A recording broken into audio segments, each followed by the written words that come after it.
안녕하세요. 건강한 의사 박소연 원장입니다. 이제 날씨도 따뜻해지고 봄이 되니까 슬슬 외출 준비들 많이 하시죠. 그리고 아무래도 날씨가 따뜻해지면 조금 등산하시는 분들 많아지시는데 오늘 제가 말씀드릴 건강 꿀팁은 이 등산에 대해서, 산행에 대해서 조금 말씀을 드려볼까 합니다. 등산이 좋은 거는 모두 다 잘 알고 계시지만 어떤 효과가 있는지 조금 자세히 살펴보겠습니다. 첫 번째, 등산은 어떤 심폐 기능에 굉장히 좋은 영향을 미칩니다.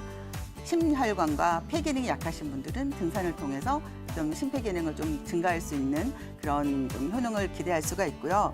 두 번째는 체지방을 감량할 수가 있는데 처음에 에너지원은 주로 탄수화물에서 저희가 에너지원을 쓰게 되는데 조금 등산처럼 장기적인 운동을 하다 보면 탄수화물이 아닌 지방에서 일단 에너지원으로 쓰기 때문에 좀 지방 분해 효과를 누릴 수가 있습니다. 그다음에 근력 강화를 하게 되는데 계속 등산을 하고 오르고 내리고 하다 보면 근육의 수축과 이완을 계속 반복을 하게 되죠. 그렇게 되면 당연히 근력이 강화되는 효과를 보실 수가 있고요. 그다음에 골다공증이 굉장히 좋은데요.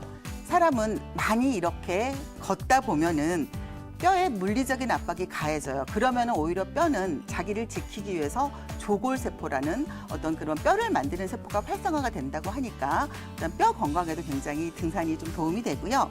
그다음에 가장 중요한 게 어떤 이제 등산을 하시다 보면 피톤치드라든지 음이온을 이제 나무로부터 받게 되잖아요.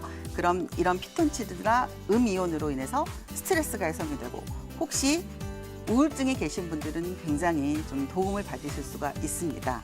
그다음에 당연히 계속 이렇게 좀 순환을 활성화하다 보면 당연히 면역력이 강화되는 그런 효과가 누릴 수가 있고요. 그다음에 또 중요한 게 약간 혈당 강화가 굉장히 중요한데요. 몸에서 이 포도당을 소모하는 가장 대표적인 기관은 근육이라고 합니다. 특히 이 근육 중에서 이 인체 허벅지에 거의 3분의 2 정도의 근육이 모여 있는데 등산하시다 보면 굉장히 다리가 특히 허벅지 근육이 단련이 되잖아요. 그러다 보면은 이 포도당을 소모하는 어떤 근육의 힘이 늘어나기 때문에 혈당 강화 효과가 있으니까 굉장히 다양한 등산 효과를 보실 수가 있습니다.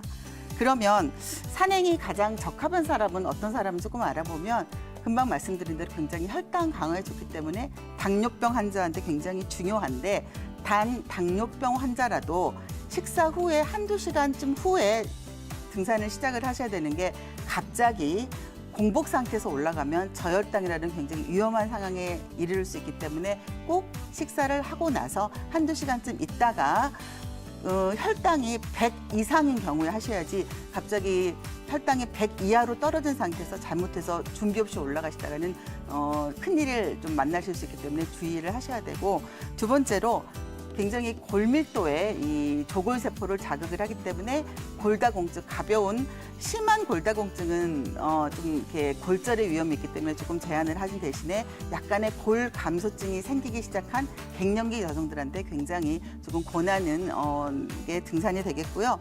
그다음에 당연히 우울증 환자, 심신의 안정, 스트레스를 많이 받으신 분. 그다음에 오늘 저희가 계속 불면증의 얘기를 많이 했었는데 불면증 환자한테도 우울증 환자한테도 굉장히 적합한 운동이 되겠고요.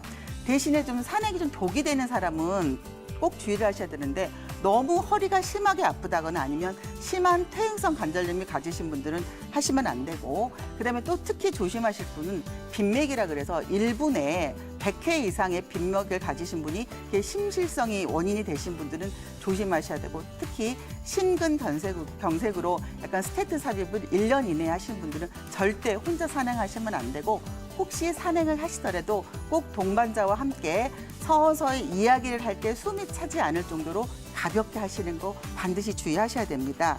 그래서 혹시 갑자기 등산 도중에 가슴이 심하게 아프거나 숨이 좀 심하게 차면 바로 그 자리에서 쉬셔야 되고요. 그다음에 혈압이 수축기 혈압, 위의 혈압이 180이거나 아래 혈압이 110이신 분들은 절대 조심하셔야 되고 미세먼지가 심한 날 당연히 조금 등산은 삼가하시는 게 좋을 것 같습니다. 그래서 이제 건강한 산행을 위한 행동 요령은 4-3-3 원칙이라 그래서 일단 산행 올라갈 때는 4, 내려올 때는 3, 그리고 여분으로 3의 체력은 남겨놓으셔야 되는 거 4-3-3 원칙 꼭 기억하시고 당연히 봄이지만 추울 수 있으니까 보온이라든지 어떤 모자, 장갑 주의해서 꼭 챙기도록 하시고 그다음에 이 갑자기 등산하게 되면 수분에 어떤 손실이 많기 때문에 쥐가 날 수 있어요. 그래서 등산하시면서 수분 보충 꼭 하셔야 되는데 그때는 이온 음료로 약간 하셔서 쥐가 나는 걸 조금 방지하시고 당연히 저혈당 때문에 초콜릿이나 이런 거 사탕 같은 거 꼭 가지고 하셔야 되고 그다음에 요즘에 혼자 이렇게 가볍게 뒷산 올라가시는 분들 많은데 오히려 큰 산보다는 뒷산에서 사고가 많이 일어나니까 혼자 가실 때 꼭 휴대폰 충전 빵빵하게 또는 보조 배터리 가져가시고 혹시 해가 질 수 있으니까 중간에 혹시 좀 위험해질 수 있으니 꼭 랜턴 요즘에는 휴대폰 하나면 그 안에 이제 뭐 이렇게 후레쉬 기능이 있으니까 휴대폰을 갖고 꼭 산에 가실 때 휴대폰 잘 챙기시고 이온 음료나 물 챙기시고 당 혈당 보충할 거 꼭 챙기시고 그다음에 모자 뭐 장갑 이런 거 잘 챙기시고 특히 이제 내려올 때는 스틱으로 이렇게 체중을 분산하면서 조심스럽게 내려오는 거 꼭 주의하시기 바랍니다. 이상 봄철 산행에 대해서 조금 자세히 알아봤는데 건강하게 산행하시도록 좀 도움이 되셨으면 합니다. 이상 건강한 의사 박소연이었습니다.